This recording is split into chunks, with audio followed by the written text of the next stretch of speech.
অন্যান্য যে দলগুলো আছে আপনারা তাদের ইতিহাস দেখেন, তারা কি ধরনের রাজনীতি করেন। এখন আমাদের যে প্রধান প্রতিপক্ষ একটি রাজনৈতিক দল, তারা আজ পর্যন্ত পাকিস্তানের পরের থেকে বাংলাদেশ জন্ম অবধি আর বাংলাদেশের জন্ম থেকে আজ পর্যন্ত কোনো দেশ পরিচালনার দায়িত্ব পায়নি, জনগণ ম্যান্ডেট দেয়নি। কেন দেয়নি? ক্ষমতায় যাওয়ার আগেই তারা মিথ্যা কথা বলে। রাজনীতির সাথে ধর্মকে মিশিয়ে ফেলে। আমরা কিন্তু প্রতিশ্রুতি দিতে পারি যে আমাদের দল আপনাদের সমর্থন পেয়ে দেশ পরিচালনার দায়িত্ব পেলে আমরা রাস্তাঘাটের ব্যাপক উন্নয়ন করব, আমরা চিকিৎসা ব্যবস্থার উন্নয়ন করব, যেন আপনাদেরকে রাজশাহী, খুলনা, ঢাকামুখী যেতে না হয়। আমাদের শিক্ষা ব্যবস্থার উন্নয়ন হবে, কৃষির উন্নয়ন হবে।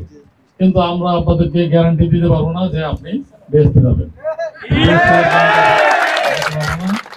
এটা যারা দেয় তারা নিজেরাও জানে এটা মিথ্যা কথা বলছে। বিশেষ করে আমার কোমলমতি মা বোনদেরকে এটা ভুল পথে পরিচালিত করে।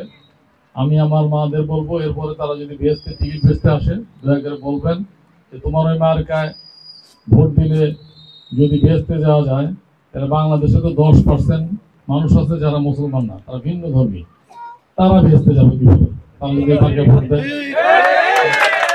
আর বেচতে যাওয়া, দুজনে যাওয়া আপনার যার যার ব্যক্তিগত আমল, এটা সবাই আমরা জানি। তো যদি নির্দিষ্ট কোনো মার্কায় ভোট দিলে বেহেস্তে যাওয়া যেত, তাহলে আর কেউ আমরা নামাজ পড়তাম না, আমরা আমাদের ধর্মীয় আচার অনুষ্ঠান করতাম না। 5 বছর পর ওই মার্কায় ভোট দিয়ে আমরা সরাসরি টিকিট পেতাম। এগুলা 20 বছর 25 বছর আগে বললে মানুষ বুঝতে, এখন আর এসব মানুষের তার বোকা না, মানুষ বুঝে। আমরা এই বিতর্কে যেতে চাই না, কিন্তু আমরা এটা আমার বলতে চাই যেন সত্যিটা প্রকাশ পায়।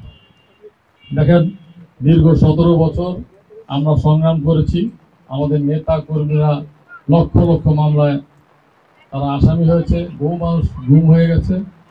তারপরেও আমরা আমাদের ঐক্য, আমাদের ইমানদারি ধরে রেখে আমরা কিন্তু দল পরিবর্তন করি নাই।